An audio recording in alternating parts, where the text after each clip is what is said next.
ನಾವು ಮಾಡುತ್ತಿರುವುದು ಜಾತಿ ಗಣತಿ ಅಲ್ಲ. ದಾವಣಗೆರೆಯಲ್ಲಿ ಸಿಎಂ ಸಿದ್ದರಾಮಯ್ಯ ಸ್ಪಷ್ಟನೆಯನ್ನ ಕೊಟ್ಟಿದ್ದಾರೆ. ನಾವು ಮಾಡ್ತಾ ಇರೋದು ಸಾಮಾಜಿಕ ಮತ್ತು ಶೈಕ್ಷಣಿಕ ಆರ್ಥಿಕ ಸಮೀಕ್ಷೆ. ನಾವು ಮಾಡ್ತಾ ಇರೋದು ಜಾತಿ ಗಣತಿ ಅಲ್ಲ. ಬದಲಾಗಿ ದಾವಣಗೆರೆಯಲ್ಲಿ ಸಿಎಂ ಸಿದ್ದರಾಮಯ್ಯ ಸ್ಪಷ್ಟನೆಯನ್ನ ಕೊಟ್ಟಿದ್ದಾರೆ. ನಾವು ಮಾಡುತ್ತಿರುವುದು ಸಾಮಾಜಿಕ ಮತ್ತು ಶೈಕ್ಷಣಿಕ ಆರ್ಥಿಕ ಸಮೀಕ್ಷೆಯಂತೆ. ಹಿಂದುಳಿದ ಆಯೋಗಗಳ ನಿಯಮದಂತೆ ಈ ಸಮೀಕ್ಷೆಯನ್ನು ಮಾಡ್ತಾ ಇದ್ದೀವಿ ಅಂತ ಹೇಳಿ ಸಿಎಂ ಸಿದ್ದರಾಮಯ್ಯ ದಾವಣಗೆರೆಯಲ್ಲಿ ಸ್ಪಷ್ಟನೆಯನ್ನು ಕೊಟ್ಟಿದ್ದಾರೆ. ನಮ್ಮ ಸಮೀಕ್ಷೆಗೂ ಕೇಂದ್ರ ಸರ್ಕಾರದವರು ಮಾಡುವ ಸಮೀಕ್ಷೆಗೂ ವ್ಯತ್ಯಾಸಗಳಿದೆ. ಕೇಂದ್ರ ಸರ್ಕಾರದ ಸಮೀಕ್ಷೆಗೆ ನಮ್ಮ ವಿರೋಧ ಇಲ್ಲ. ದಾವಣಗೆರೆಯಲ್ಲಿ ಸಿಎಂ ಸಿದ್ದರಾಮಯ್ಯ ಸ್ಪಷ್ಟನೆಯನ್ನು ಕೊಟ್ಟಿದ್ದಾರೆ. ನಾವು ಮಾಡ್ತಾ ಇರೋದು ಜಾತಿ ಗಣತಿ ಅಲ್ಲ, ಅಂದರೆ ಕಾಸ್ಟ್ ಸೆನ್ಸಸ್ ಅಲ್ಲ. ನಾವು ಮಾಡ್ತಾ ಇರೋದು ಸಾಮಾಜಿಕವಾಗಿ ಎಷ್ಟು ಜನ ಬಲಾಢ್ಯರಿದ್ದಾರೆ, ಶೈಕ್ಷಣಿಕವಾಗಿ ಯಾವ ಸಮುದಾಯ ಪ್ರಬಲವಾಗಿದೆ, ಆರ್ಥಿಕವಾಗಿ ಯಾವ ಸಮುದಾಯ ಎಷ್ಟರ ಮಟ್ಟಿಗೆ ತಾಕತ್ತನ್ನು ಇಟ್ಕೊಂಡಿದೆ ಅನ್ನೋದನ್ನು ನೋಡೋದಕ್ಕೋಸ್ಕರ ಒಂದು ಸಮೀಕ್ಷೆ ಮಾಡ್ತಾ ಇದ್ದೀವಿ. ಹಿಂದುಳಿದ ಆಯೋಗಗಳ ನಿಯಮದಂತೆ ಈ ಸಮೀಕ್ಷೆಯನ್ನು ಮಾಡ್ತಾ ಇದ್ದೀವಿ. ನಮ್ಮ ಸಮೀಕ್ಷೆಗೂ ಕೇಂದ್ರ ಸರ್ಕಾರದವರ ಮಾಡುವ ಸಮೀಕ್ಷೆಗೂ ವ್ಯತ್ಯಾಸಗಳಿದ್ದಾವೆ. ಅವ್ರು ಮಾಡ್ತಾ ಇರೋದು ಜಾತಿ ಗಣತಿ ಅಥವಾ ಜನಗಣತಿ, ನಾವು ಮಾಡ್ತಾ ಇರೋದು ಶೈಕ್ಷಣಿಕವಾಗಿ, ಆರ್ಥಿಕವಾಗಿ, ಸಾಮಾಜಿಕವಾಗಿ ಯಾರ್ಯಾರು ದುರ್ಬಲರಾಗಿದ್ದಾರೆ, ಯಾರ್ಯಾರು ಪ್ರಬಲರಾಗಿದ್ದಾರೆ, ಆ ಒಂದು ಸರ್ವೆ, ಆ ಅಂಕಿಅಂಶ ನಮಗೆ ಬೇಕು ಅನ್ನೋ ಕಾರಣಕ್ಕೋಸ್ಕರ ಮಾಡ್ತಾ ಇದ್ದೀವಿ ಅಂತ ಹೇಳಿ ದಾವಣಗೆರೆಯಲ್ಲಿ ಸ್ವತಃ ಸಿಎಂ ಸಿದ್ದರಾಮಯ್ಯ ಸ್ಪಷ್ಟನೆ ಕೊಟ್ಟಿದ್ದಾರೆ. ಈಗ ಕೇಂದ್ರ ಸರ್ಕಾರ ಜಾತಿ ಗಣತಿ ಮಾಡ್ತಾ ಇದೆ.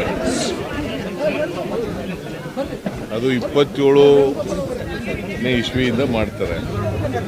ಆದರೆ ಸೋಷಿಯೋ ಎಕನಾಮಿಕ್ ಸರ್ವೆ ಮಾಡ್ತೀವಿ ಅಂತ ಹೇಳಿಲ್ಲ. ಎಲ್ಲೂ ಸೋಷಿಯೋ ಎಜುಕೇಷನಲ್ ಸರ್ವೆ ಮಾಡ್ತೀವಿ ಅಂತ ಎಲ್ಲೂ ಹೇಳಿಲ್ಲ. ಸಾಮಾಜಿಕ ಶೈಕ್ಷಣಿಕ ಸರ್ವೆ ಮಾಡ್ತೀವಿ ಅಂತ ಹೇಳಿಲ್ಲ. ನಾವು ಮಾಡ್ತಾ ಇರ್ತಕ್ಕಂಥದ್ದು ಸೋಷಿಯೋ ಎಜುಕೇಷನಲ್ ಸರ್ವೆ. ಸೊ ಅದ್ರ ಜೊತೆ ಜಾತಿ ಗಣತಿನೂ ಬರ್ತದೆ. ಸೊ ಅದರಿಂದ ಕೇಂದ್ರ ಸರ್ಕಾರ ಮಾಡೋದು ಜಾತಿ ಗಣತಿ ಅಷ್ಟೇ. ನಾವು ಮಾಡೋದು ಸಾಮಾಜಿಕ ಶೈಕ್ಷಣಿಕ ಮತ್ತು ಜಾತಿ ಗಣತಿ.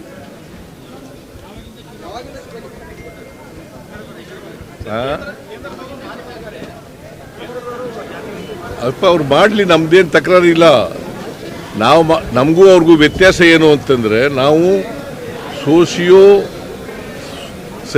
ಎಜುಕೇಷನಲ್ ಸರ್ವೆ ಮಾಡೋದು, ಸೋಷಿಯೋ ಎಜುಕೇಷನಲ್ ಸರ್ವೆ.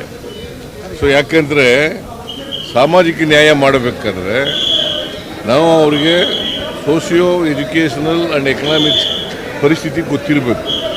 ಅದಿಲ್ಲದೆ ಗೊತ್ತಿಲ್ಲದೆ ಹೋದರೆ ಸೋಷಿಯಲ್ ಜಸ್ಟಿಸ್ ಮಾಡೋದು ಕಷ್ಟ ಆಗ್ತದೆ. ಅದಕ್ಕೋಸ್ಕರವೇ ಈ ಸರ್ವೆಯನ್ನು ನಾವು ಮಾಡ್ತಾ ಇದ್ದೀವಿ.